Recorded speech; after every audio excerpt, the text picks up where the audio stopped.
The relations are expanding. They are uninterrupted 78 years already since the establishment of diplomatic relations. This anniversary we celebrate this year. We also celebrate 25th anniversary of strategic partnership, and which is followed by very intense contacts on different levels, including leaders ones, which you rightly mentioned. So ultimately, the engagements, including the current visit of Honorable Minister Jaishankar and his engagements in Moscow, and the coming SCO summit, are setting the stage for the future visit of the President Putin to India by the end of this year. And as far as I know, it has not yet imposed.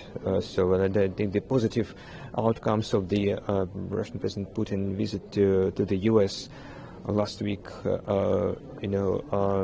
after that, President Trump, as far as according to the reports, decided not to impose additional tariffs on India. But whatever happens, whatever are the disruptions globally, so we are very much capable to resolve them for the mutual satisfaction with India, and we will just continue our partnership as we do, despite any external threats.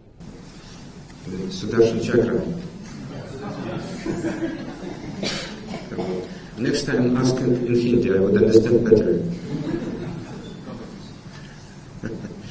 So, jokes aside, so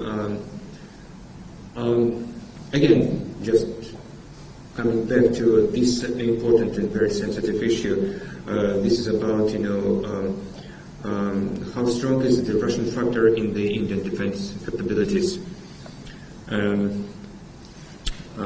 Russian weapon is a natural choice for the Indian Army General, and just linking the two questions with the Operation Sindoor as well, that witnessed as a very successful battle test for the Russian systems, and S-400 was one of them. It naturally, it's already is a part of Indian air defense systems. So, and we proceed from the understanding that when it comes to the advancement of these systems, the Russian equipment will be part of it.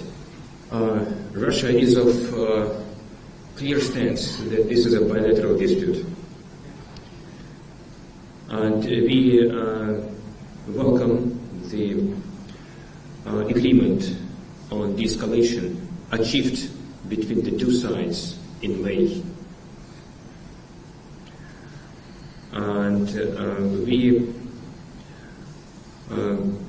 support settlement of disputes by political and diplomatic means on a bilateral basis here. As far as the Operation Sindoor and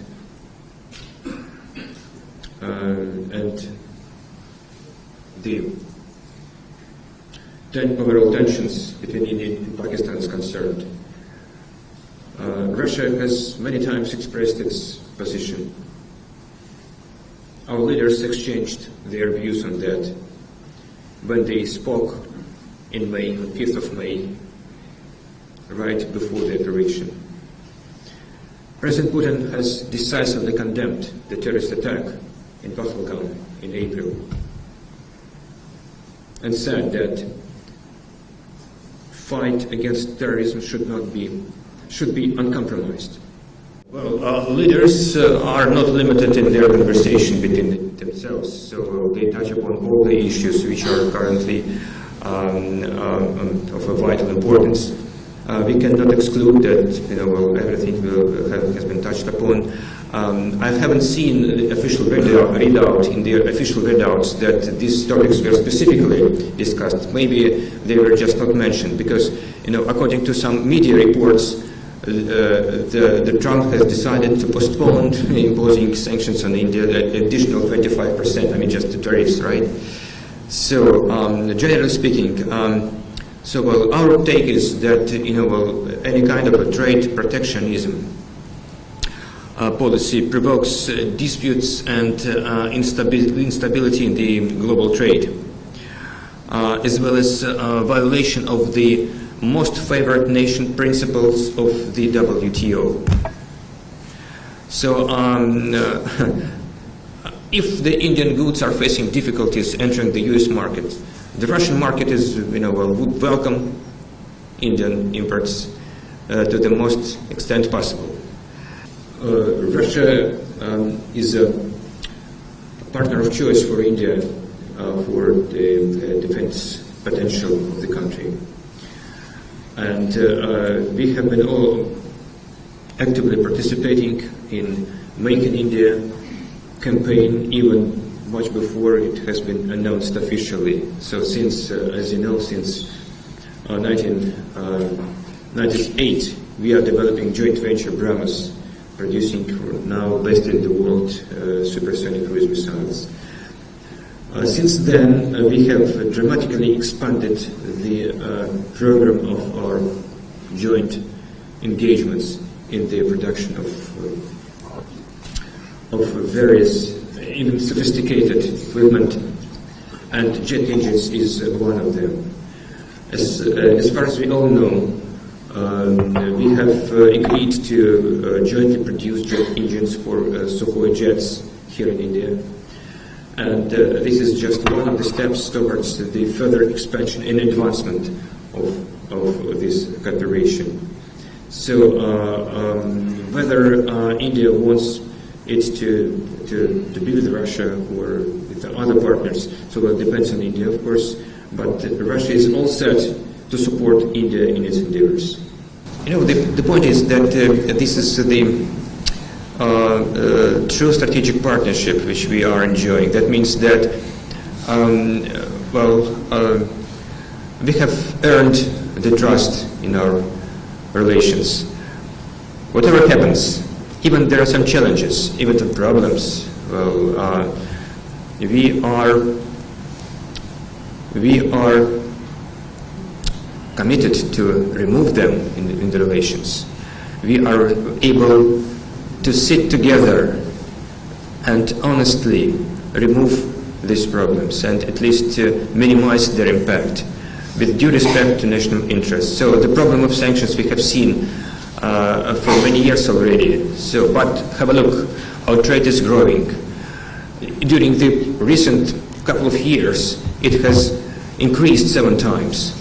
It means that we managed to find the solutions to any challenging situations. Right now, we are at the verge of something historical happening globally. So, because when it comes to the leaders' conversation, probably there is signals that some changes are in the air in the relations between global powers, how we manage the security architecture globally and regionally. And of course, the especially recent telephone call by President Putin to Prime Minister of India, Modi, explaining and sharing the information about the recent developments around Ukraine, about this turbulent situation. That means that India matters very much to us. We are sharing, we are coordinating, and we are discussing everything. So we are absolutely capable to find any solution for the mutual satisfaction, because